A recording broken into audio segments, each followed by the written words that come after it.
International Women's Day, Women in Cleantech. This special Startup Canada live broadcast is presented by Intuit QuickBooks, the Business Development Bank of Canada, and in partnership with Lockheed Martin, Scotiabank, our partners at Startup Gov, MasterCard Canada, and Spring to Innovation. Promotional materials provided by Kick-Ass Media and Arctic Promotional Products.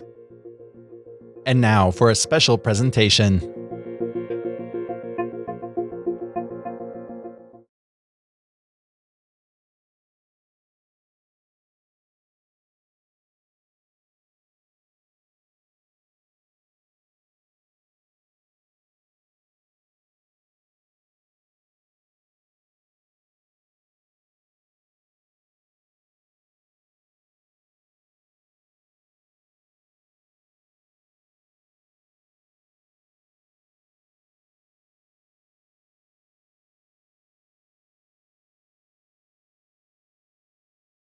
And Andrei Troba, Ambassador to Canada from the Slovak Republic, thank you so much for joining us. Welcome to our online viewers. We are about to have an amazing panel.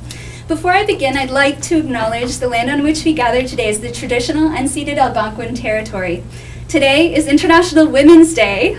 Excellent. Be bold for change. And at a number of events online in startup communities across Canada, we're celebrating the contributions of women entrepreneurs to the Canadian economy and challenging entrepreneurs to be bold for change. To further unleash entrepreneurial potential of women entrepreneurs across Canada, we must be bold. Please join us in celebrating online using #StartupWomen.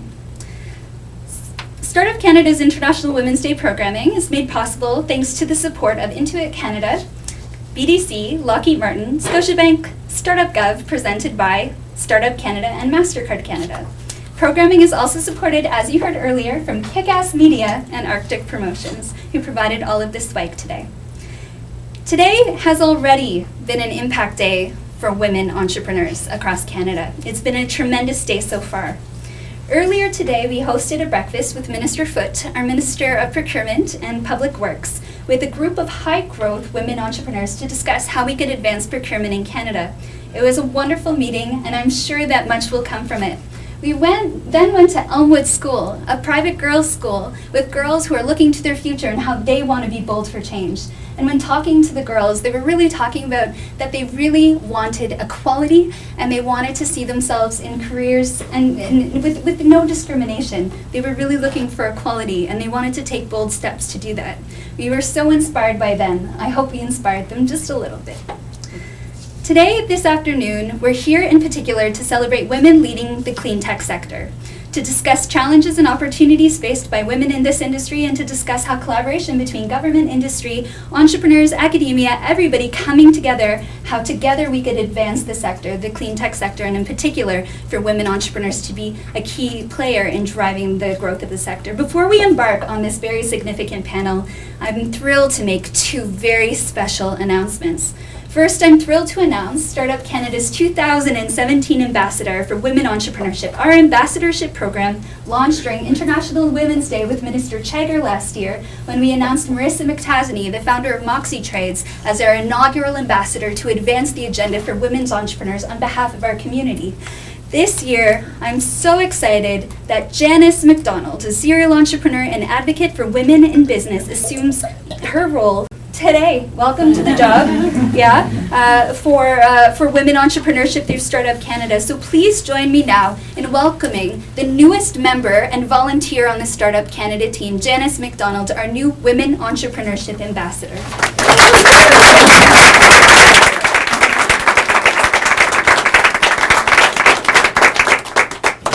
Thank you, Victoria. It's an honor and a privilege to be named Startup Canada's Ambassador for Women Entrepreneurship. I'm a strong advocate for women in business and work hard to be a positive role model for women across the country. Women entrepreneurs are vital to Canada's economy. They contribute billions of dollars to the Canadian economy every year, employ more than 1.5 million Canadians, and report the highest instances of average yearly revenue growth of more than 20%.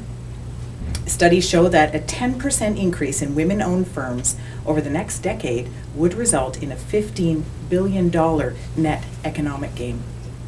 As the Startup Canada Ambassador for Women's Entrepreneurship, I will spend the next 12 months working with Startup Canada, a national organization that impacts nearly 200,000 entrepreneurs in more than 60 towns and cities right across the country, reaching millions of viewers through the digital reach.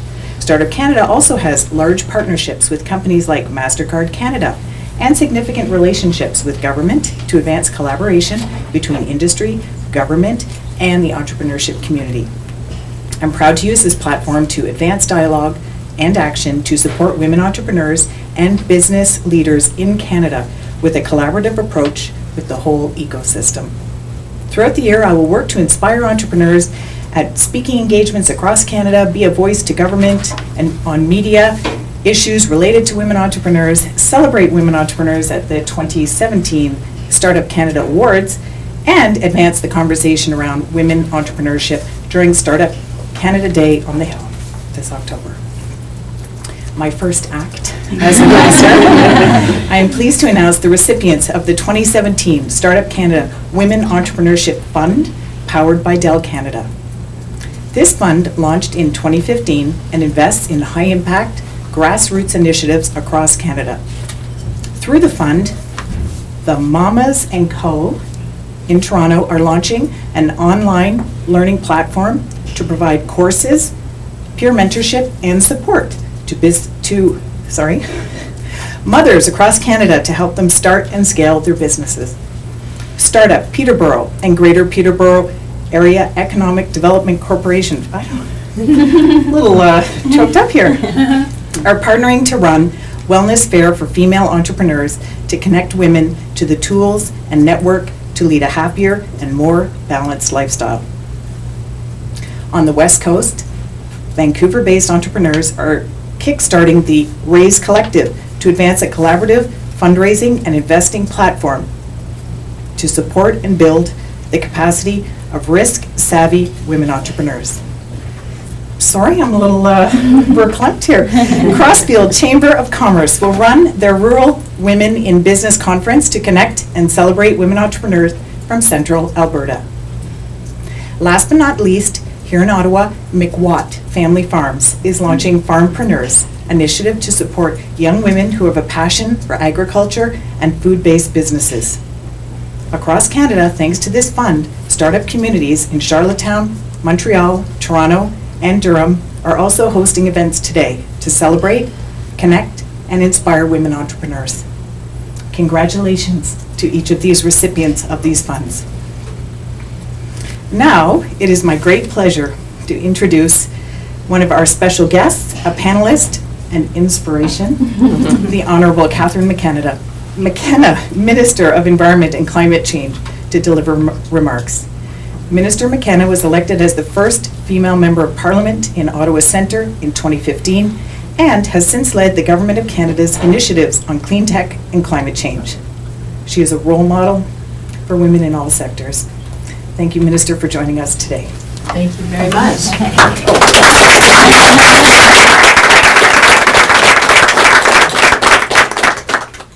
Well, thank you very much, Janice, for that very kind introduction. I know you will be an awesome ambassador.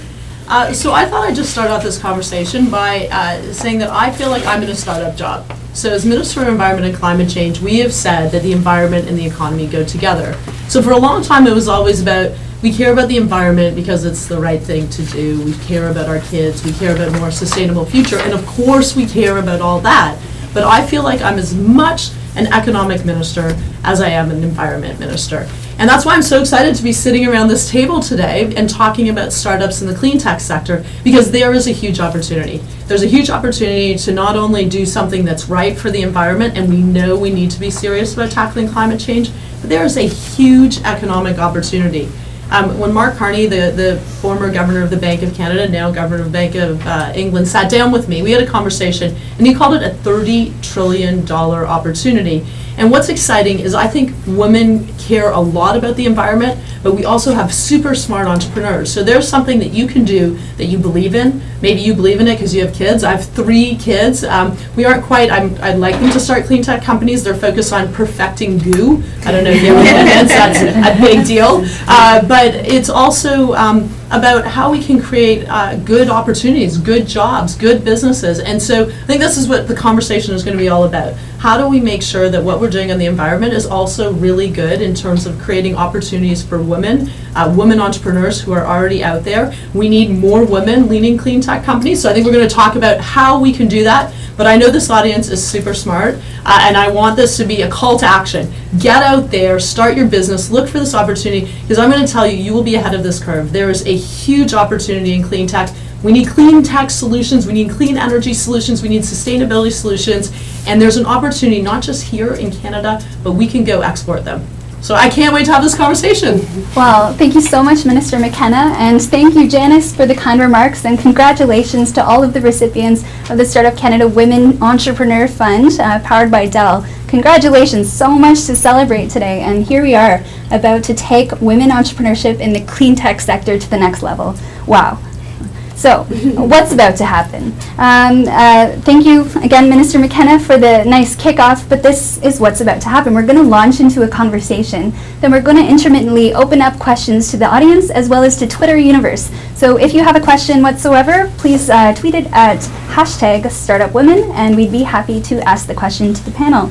So first and foremost, I'd love to introduce the panel to you in their own words. So we're going to do a quick round table, and I'd invite the panelists to introduce yourselves. Once again, we have an audience here in this room, but we also have an audience at home, so feel free to address this audience or one of the cameras to speak to the audience at home. So we'll start with you, Janice. Sure, thank you very much. My name is Janice Ashworth. I'm with the Ottawa Renewable Energy Cooperative.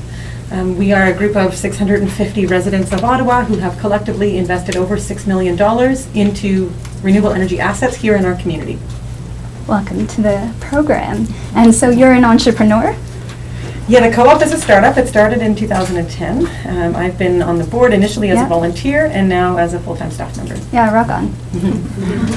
Hi, my name is Susan Rohac. I'm the Vice President for Growth and Transition Capital for the Business Development Bank of Canada, and I'm a career banker.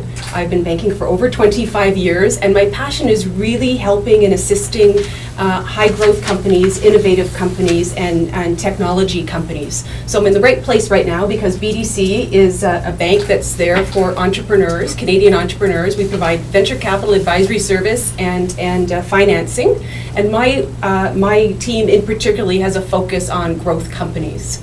I'm also on an interdepartmental committee that is focused on clean technology and how we can better serve the clean tech community. So SDTC, EDC, and BDC are working together to make sure we're looking at a holistic approach to make sure we're serving the clean tech in a holistic manner.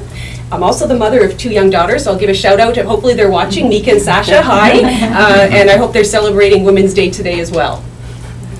Nice. I'm Jane Kearns. I am with Mars Discovery District.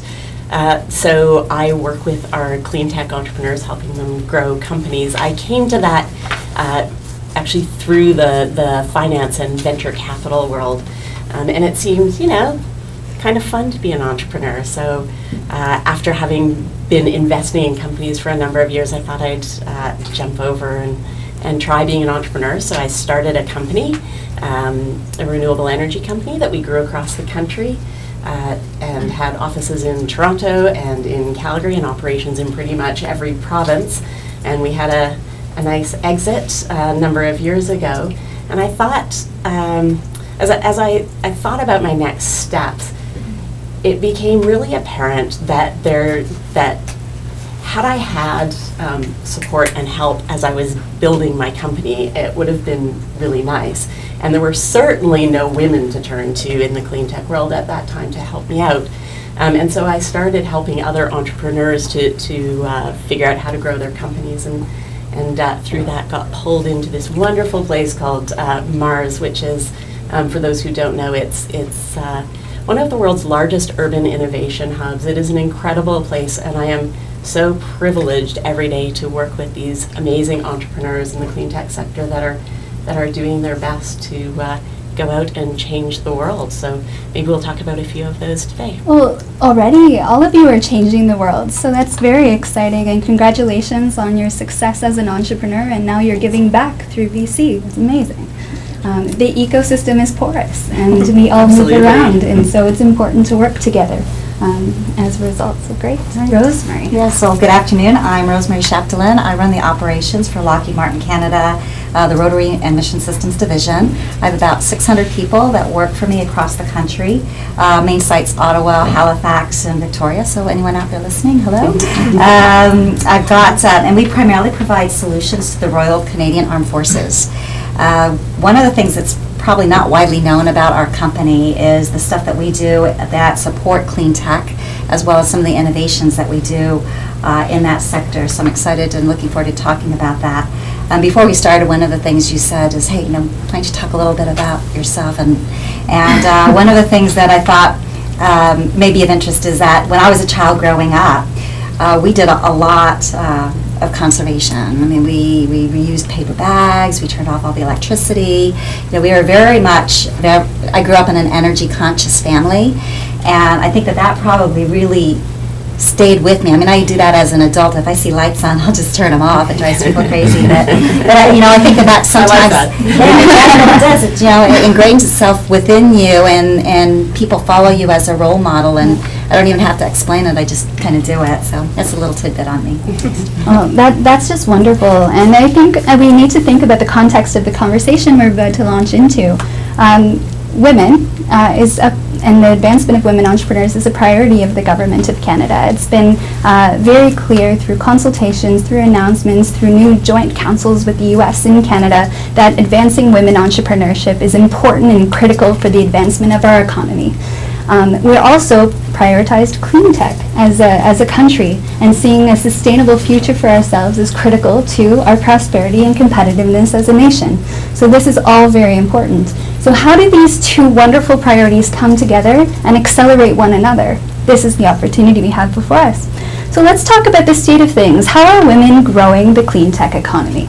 So I'll start with Jane. So how are women growing the clean tech economy? And let's be honest about the state of things, because we can only go up from here. I'm really glad you said that, because I was going to be quite honest. There's some good, and there's still some work to be done. So if I look at the women that are leading the charge in the clean tech sector, there are a handful of really important advocate. There's Elise Meteau, who runs Cycle Capital. She has invested hundreds of millions of dollars into clean tech companies. Her partner, Shirley Speakman, who is doing that outside of Quebec, because Elise has been focusing in Quebec. We have Leah Lawrence, who is running Sustainable Development Technology Canada, SDTC, which Susan referred to.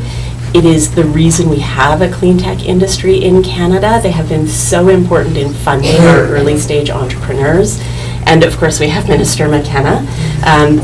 But when I look more broadly, we're seeing there are women missing from this picture still. I had coffee with Leah this morning from SDTC, and we were comparing notes on women in our portfolios, and it's almost exactly the same, with about 3% of CEOs of clean tech companies being women, and that is not enough. And I think throughout the course of the morning we'll get into, or the afternoon, it's not morning. My morning started very early on the flight from Toronto. We'll get into some of the things that we can do and some of the reasons why that's there.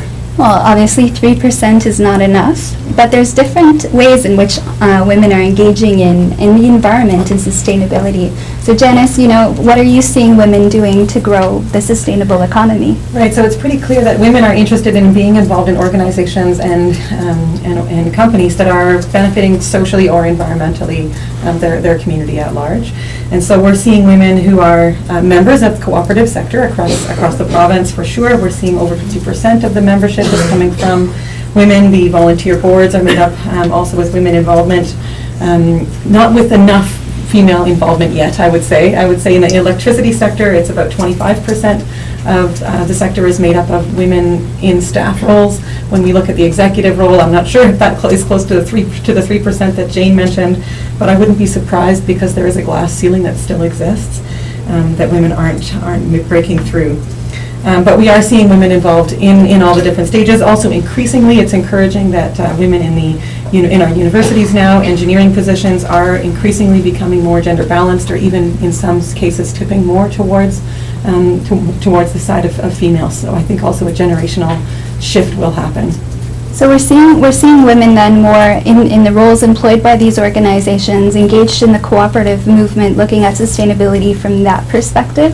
So that's what you're seeing more of. But still, you see that there's a bit of a glass ceiling. But there's some success stories and leaders that are advancing the way. So I'd love to hear what's going on at BDC and some of your portfolio companies, seeing what's happening there. But Minister McKenna, I'd then like to turn it to you and really how you envisage your role at the intersection between women, clean tech, and economy. So, yeah. Absolutely. Yeah, so like Minister McKenna said earlier, I think clean tech slices through so many traditional industries, and industries must, will, and are adopting these to remain relevant and competitive in the global space.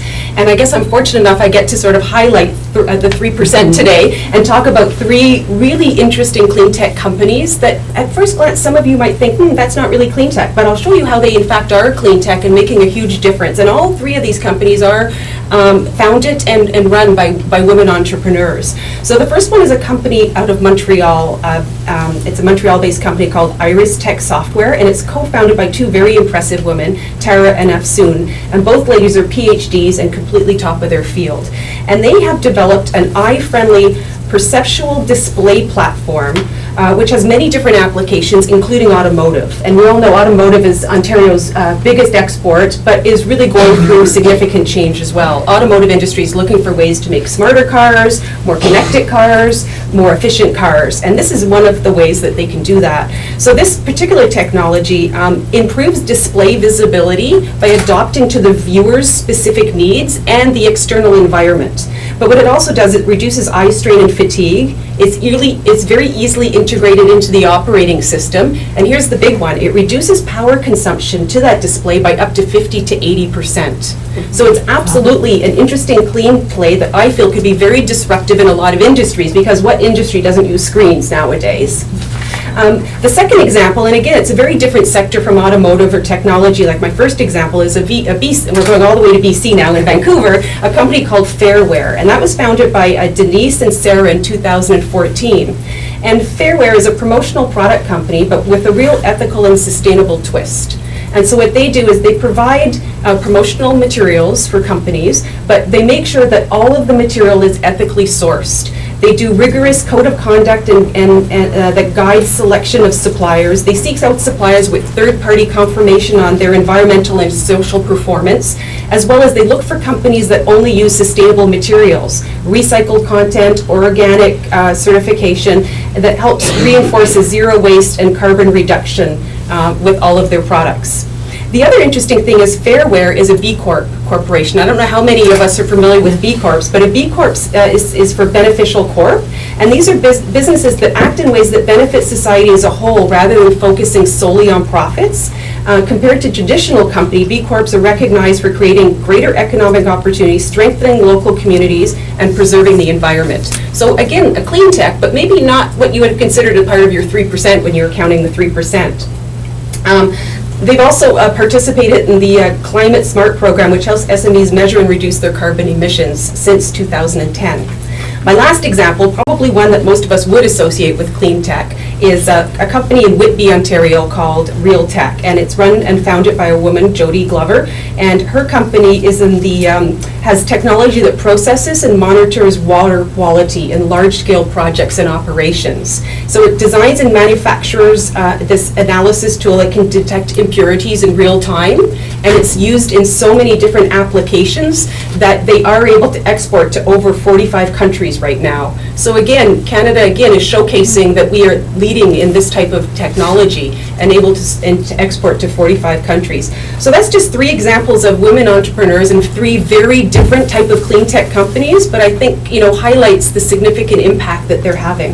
Women are having a significant impact. Absolutely. Women care about the environment and care about our future, and everyone around the table is part of the leadership that's helping to drive this forward. So, Minister McKenna, so I think this is really interesting because there's something about clean tech, because I think even when you say it, everyone's like, what is clean tech? Yeah. No one really knows what it is. And I think that you can take a really narrow technical definition to clean tech. I don't take that approach. I mean, I want companies that are going to reduce greenhouse gas emissions. That is my job. Every day I'm like, okay, how do we reduce emissions? And we know that you do that by reducing emissions in the building sector. You do that by reducing emissions in the industry. You do that in the vehicle sector. But you also know that things like containers, if you can reduce packaging, you're also going to reduce all the emissions involved with creating the packaging and then dealing with the packaging at the end. So I think there's actually a much broader group. And on that note, I just met someone I had known before. She was a teacher, and she told me, I'm starting a new company.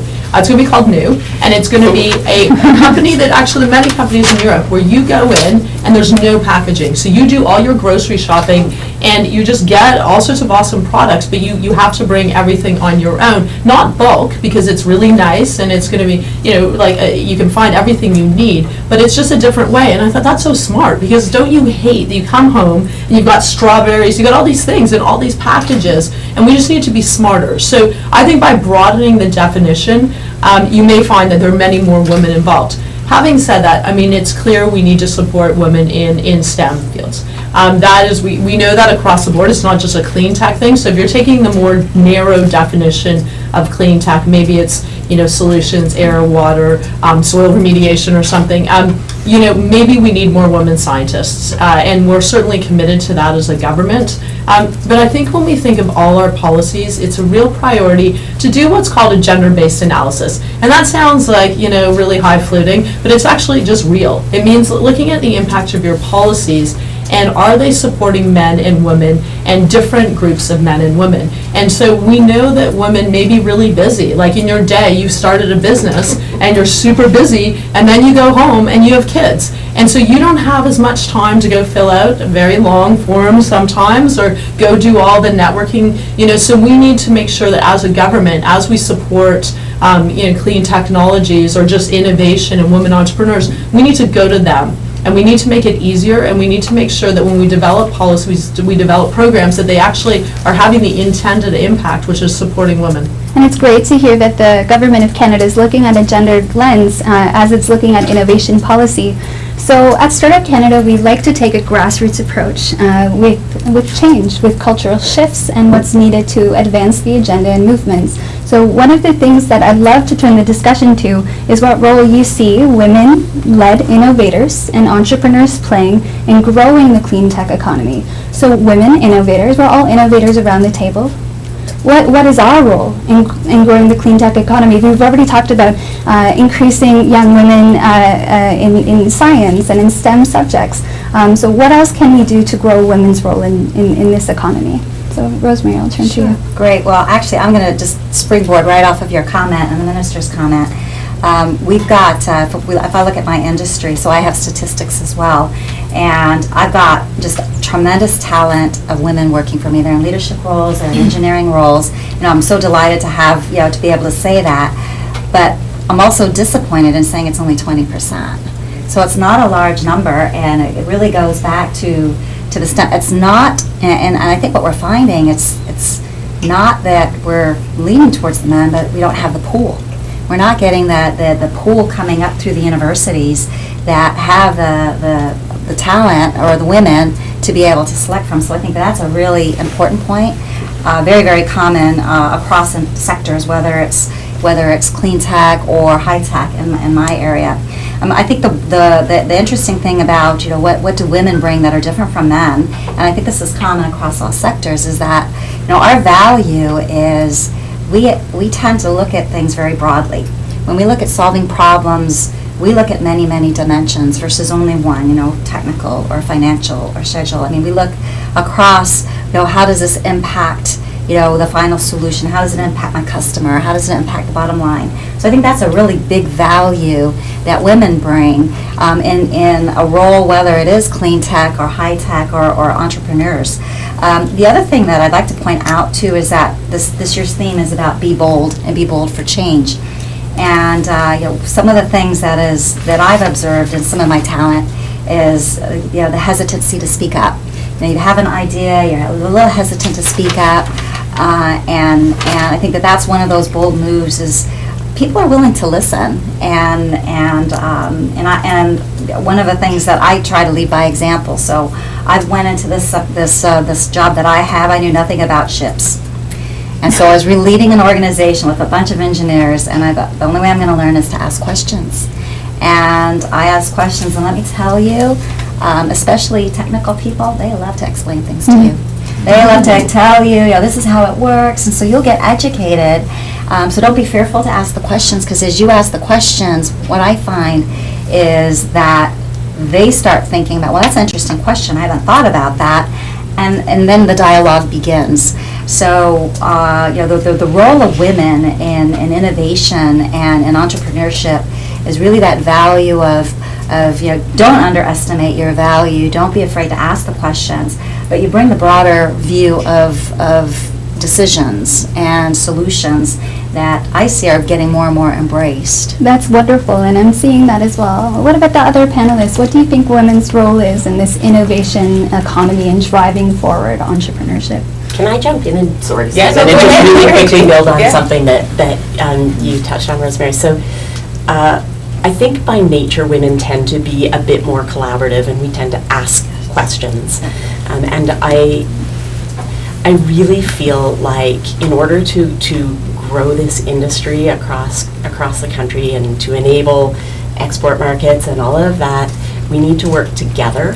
And I think it is just an inherent quality of women that we want to work together. We want to bring the right people together to make these things happen.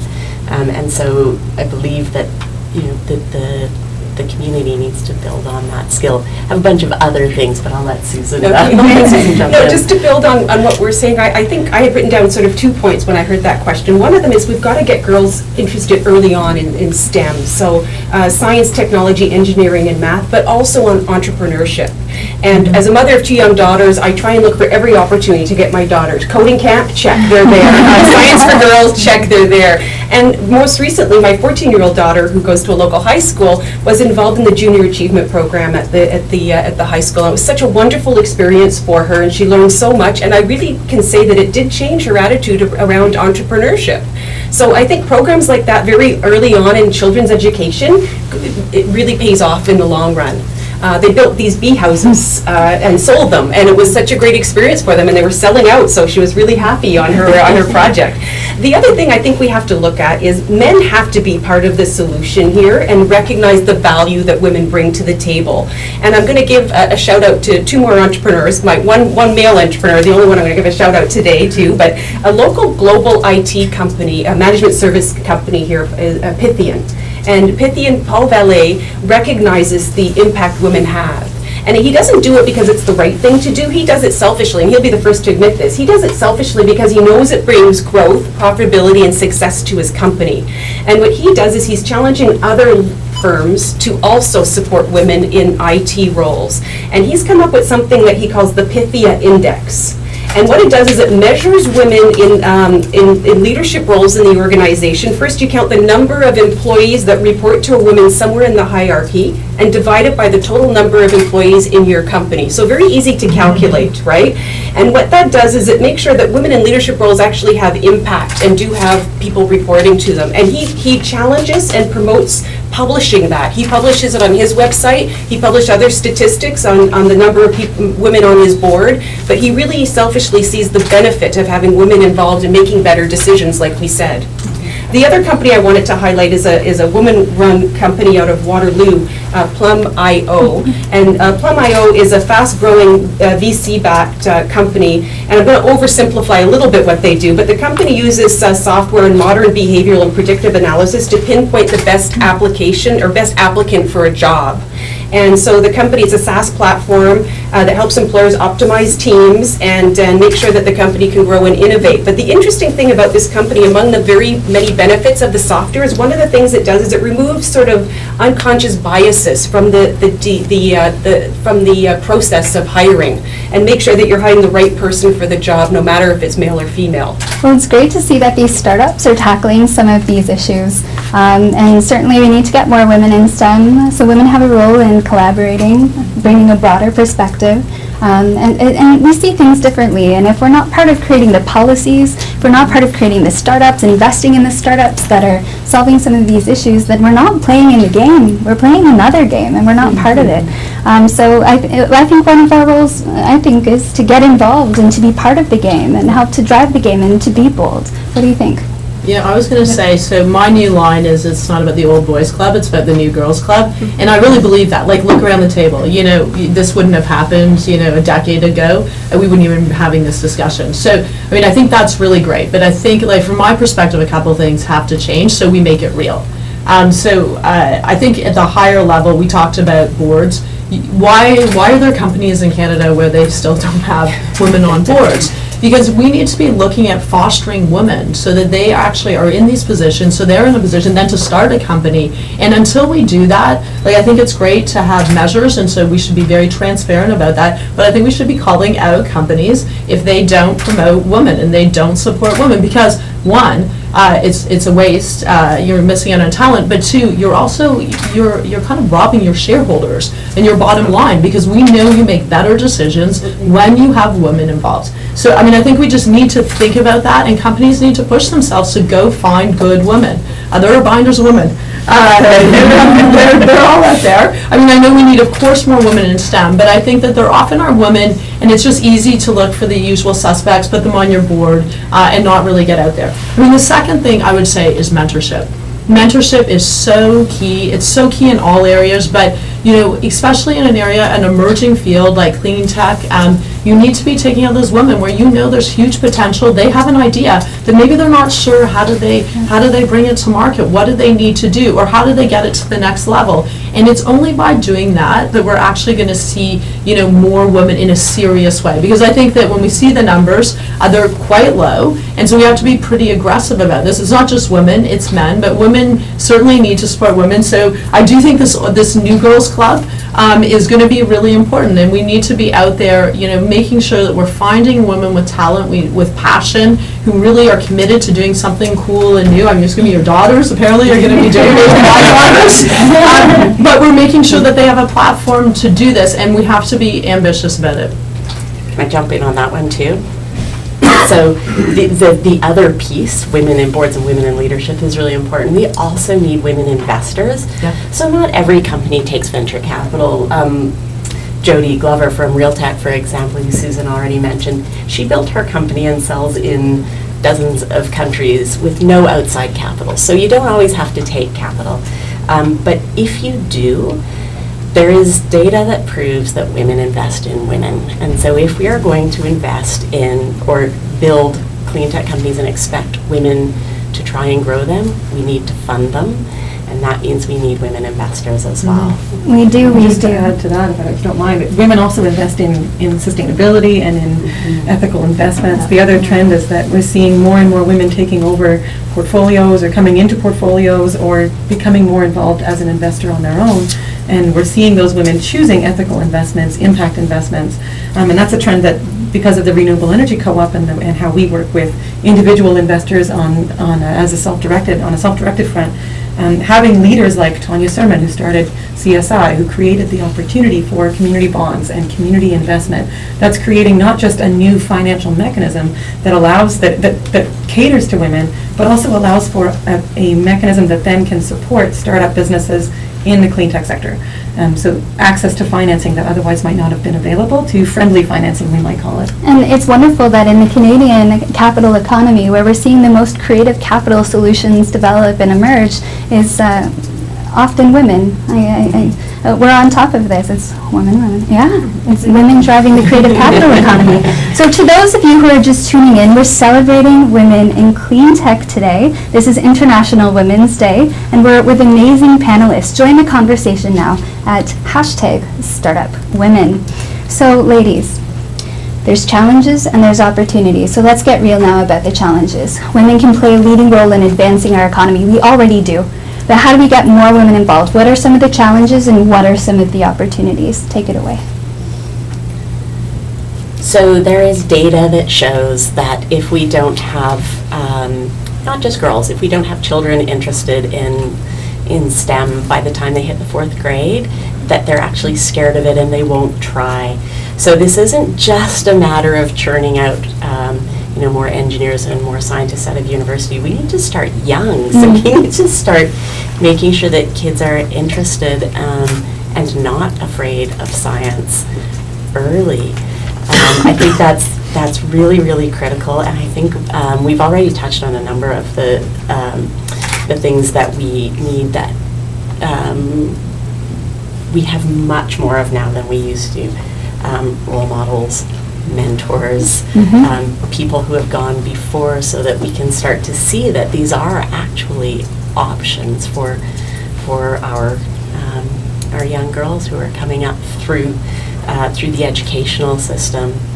So super, super important. We have to start young. And you know what, we just started a campaign, so Minister Duncan, who is an awesome woman, she's also an awesome scientist who cares passionately about the environment and sustainability. So she started a Choose Science campaign. And it's a great campaign because it's really focused on getting girls excited about science and creating those opportunities. And I can see that sometimes with my girls. Like, they feel a little more like they had a bad test and that's it. They're done. They're not doing math anymore. I said, like, this is crazy. You're actually really good at it, but it is something, I can see that stat, like grade 4, and just continually making sure that we get girls excited about the opportunities and realizing that it's okay to fail, because I think women often, and girls, you grow up and you want to be great at everything, and if you're not great right away, sometimes I think we condition, girls, that you have to do everything in a perfect way, and that actually is going to stop the entrepreneurial spirit that we want to see. We don't have to be perfect, and we can make mistakes. Yes. I wish someone had told me that much.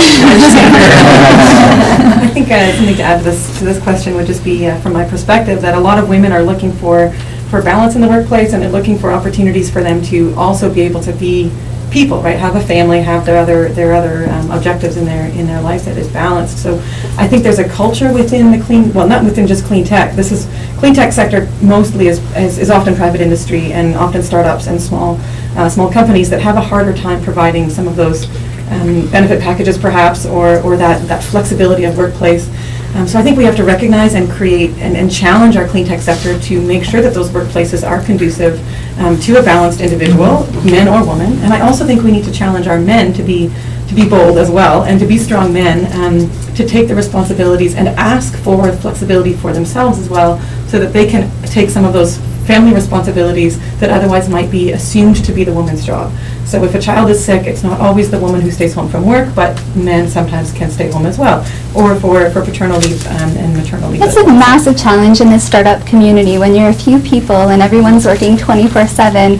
Imagine your human rights code going out the window. So my sister, who lives and works in Denmark, works for a startup. Her husband does as well, and they've managed to make it work over there. They're both in clean tech, both in renewable energy industries, it being Denmark. And so I think that there is an opportunity for us to learn from. There's a huge opportunity. And with the social expectations. Absolutely. And so I think where Canada can thrive in this space is by building compassionate startups that become compassionate workplaces that are even more competitive, that embrace women. And I think that's a huge opportunity that we have, is to build startups with our people at the heart of it. Technology is important, but people matter more too. Susan, what are your thoughts? Yeah, I think we've talked a lot about the challenges, but I think I want to reemphasize the opportunity. I think clean tech really is in its infancy, and we're going to see such an explosion over the next couple of decades. Absolutely. That it's the great time for women to get involved in it and have impact and difference. We're at the same level men are, because it's such a new industry. And it does cut across so many different sectors that there's something for everyone to get involved. So I think there are lots of challenges, sort of lots of opportunities. There will be challenges along the way. My suggestion is be bold, have a mentor, have advisory help, ask for help. There's lots of organizations and government departments and associations that have been, that are there to help. And don't be shy in asking for the help and advice. It's there for the taking if you ask. It really is. And so I have one final question, and then I'll turn it to the audience and to the Twitter sphere.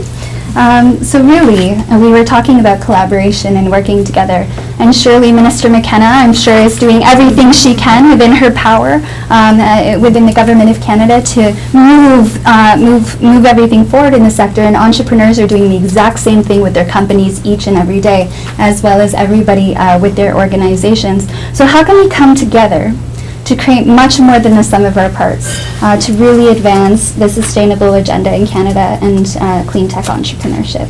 So I'll pass it to Rosemary first, but you can take this any way you like. But really is, how can we really work together?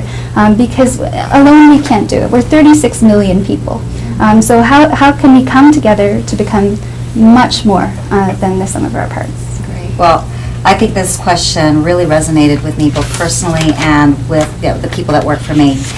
We have a natural, not only myself, but a lot of my employees have a natural passion when it's about the environment and clean tech. And I think how I'd answer it, because I think one of the questions you were saying was, how can the government partner with industry, with entrepreneurs? And I would say, from my perspective, I've kind of tried to categorize it into 3 pillars. So the first pillar is really, I'll take it from the actual, like my industry, a high-tech company, and what I'd like to do is build upon, you made a statement earlier, Minister McKenna, about broadening the perspective of what clean tech means. So I think I'd like to reframe an aspect of clean tech that we haven't spoken about yet. And so when we look at whether some of the solutions that we deliver, there's an element of clean tech that's actually embedded in it. And what I mean by that is, if I take training, for instance, so rather than someone learning and training to drive a vehicle, or training to drive or fly a plane, or do some operational systems on board the ship, we do it all in a training environment and in simulators. So we don't use the fuel, we don't, we save on that aspect of the energy, and that really is a clean tech component, again, kind of leveraging what you were saying. And so now the dialogue broadens to more about what clean tech means. It's about doing and having solutions that are energy friendly, and things like simulators and trainers. We do another thing that's as part of a significant part of our integration is we created a land-based test site. And at the land-based test site, basically it's, rather than installing everything on a ship and then taking the ship out to sea and doing all the testing at sea, we do it all in our building, in our innovation building, where we do all the testing, we bring the sailors in, we do the training, and we save just so much money with regards to energy as well as risk reduction. So I think that's one of the things, and when we look at innovation, we don't do that alone. We partner with small medium enterprises. We have a great partner locally with Carleton University, where we're doing virtual reality type training and testing. So that's kind of the wave of the future. I think the other thing too that is little known, again, and from a large company perspective, is that as part of being a government or defense contractor, we do have money for industrial regional benefits, and we also do research and development. And a number of years ago, we had some research and development funds that we generated from our company. We opened it up to our employees for what ideas are you guys interested in? And we actually had employees that said, we want to develop this, and we actually patented it. It's a solar tracker that actually tracks the sun. And they said that the problem that they wanted to solve is providing energy into the remote communities and the Aboriginals. So we actually have developed that here in Canada. Very little known fact, not very many people know about it. We partner with Manitoba. We're hoping soon to get some of these solutions out there and then start growing on that. So I think that's another aspect of it. And the other thing I mentioned earlier is as part of what we can do from an industry, from a partnership, is again, when we look at industrial regional benefits and the clean tech as definitely a mandate and an interest in the government, that we are investing in clean tech, as well as helping some of the small, medium enterprises match up with some of our supply chain. So I think that there's, maybe an avenue that maybe some companies aren't thinking about when they look at, what can a big industry do. So that's the first pillar. The second pillar is as a business owner. There's elements of embracing the clean economy, clean technology by going paperless. So we've taken our manufacturing from paper to paperless. Our engineering design is all computer-based. When we look at our processes, again, we're going all electronic and removing that carbon footprint for paper. And the other thing that's interesting, may not be popular for the air travel, is that we look at, rather than flying or driving, we do video conferences and we do teleconferences. So we actually are saving energy from that perspective, and our teams are working great virtually, and I think that we see that that's really more and more prolific around the country.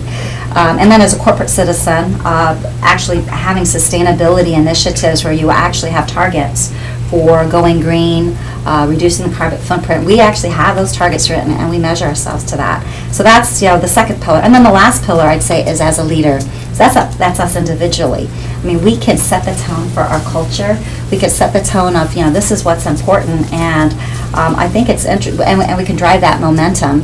And as a leader, celebrate the successes as well. So those are what I'd say are three pillars from an industry perspective.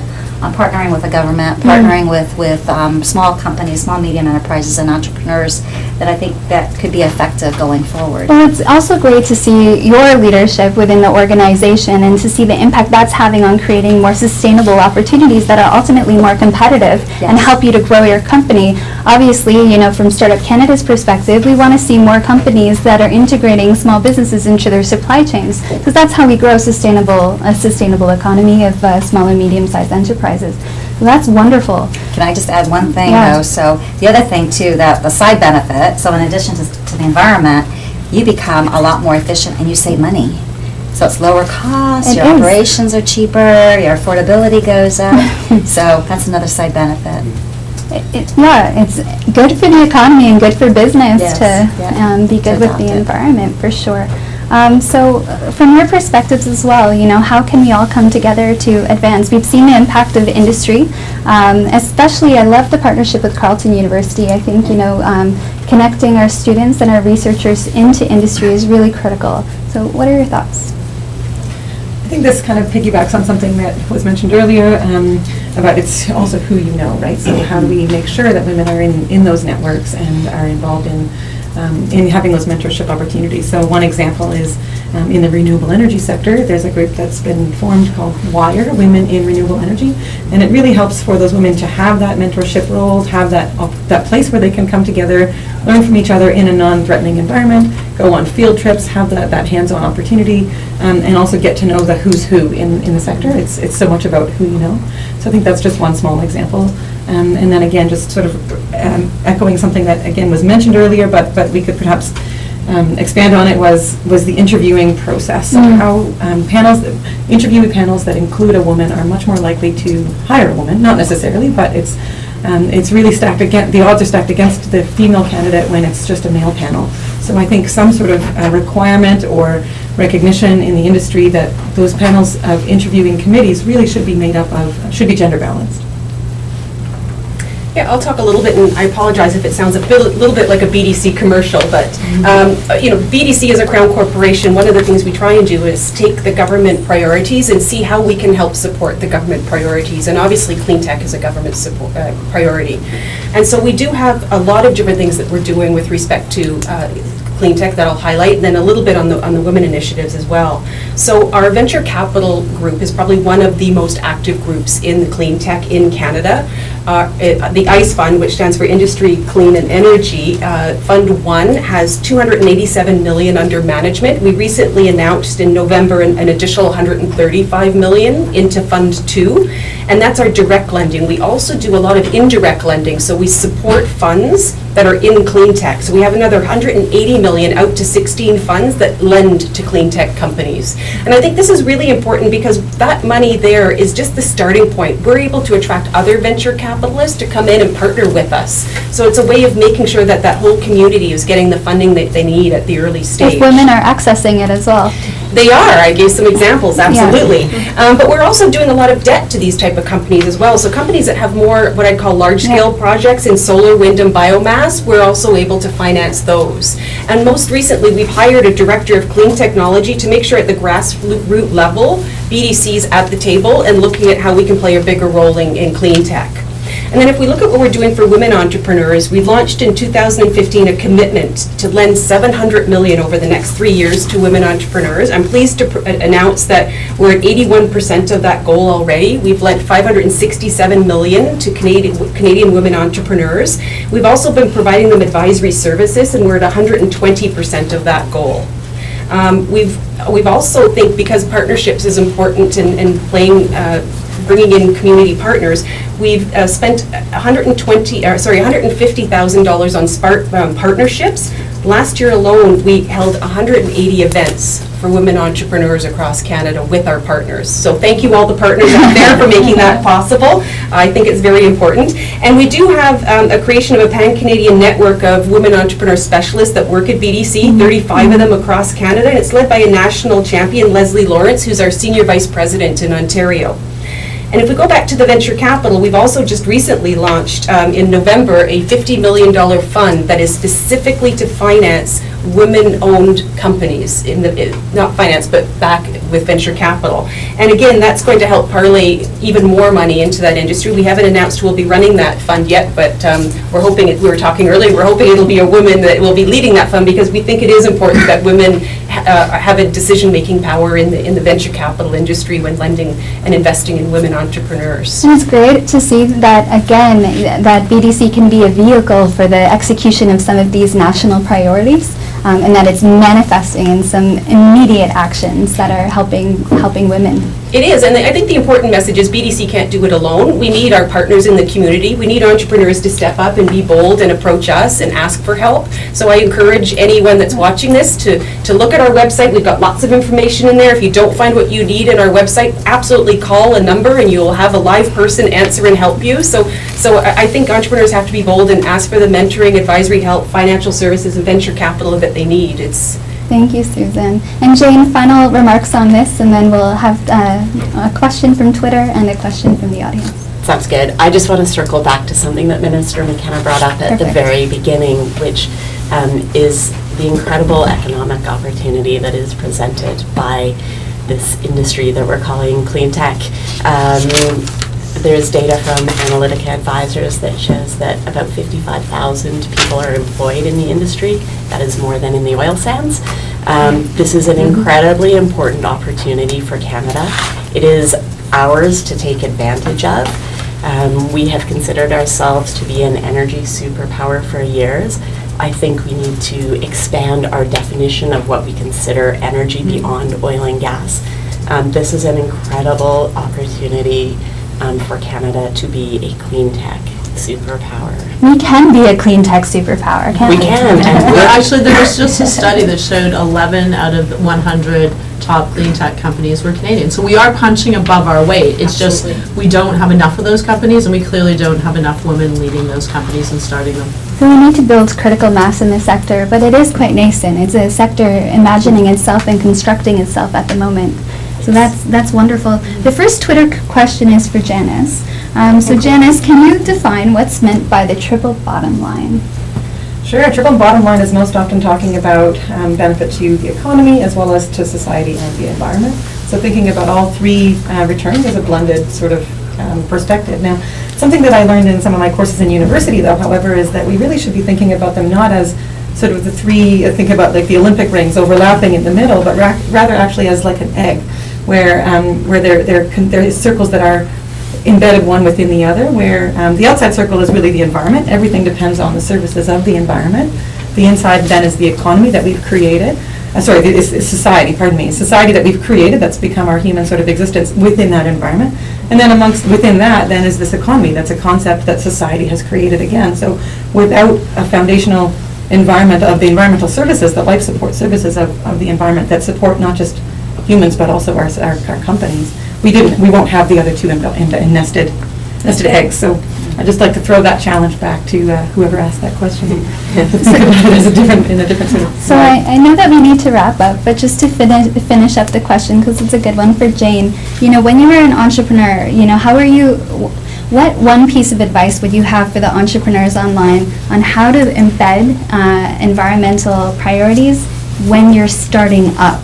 Because the entrepreneurs want to be sustainable, but how do you do it while you're starting up? One piece of advice would you give them? So it's actually a fairly, it's not necessarily a piece of advice, but it's a fairly, nebulous is the wrong word, it's a bit of a big concept. The ethos of that company is driven by its founder, and the founder is incredibly important at setting the tone, the direction, the attitude that all of the employees who join that company as they grow are going to have. And so it is super important that the founder or founders just make the decision at the very beginning that that's the direction they're going to take. So you are in control. You. Awesome. One final question from an audience member. Please introduce yourself. Erin Stewart from Lumos Energy. I was speaking to Elsa this morning, the CEO of Discovery District, and one of the things that she mentioned was the fact that they started an entrepreneurship program and they saw that there was only about 15 to 20% women involved in that.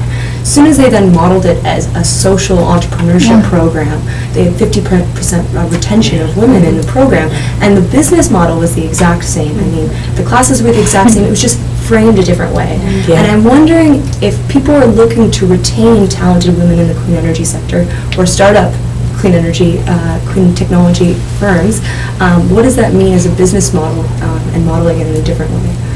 Who wants to take that question? Well, so I'll take it. I mean, even though it seems a bit weird.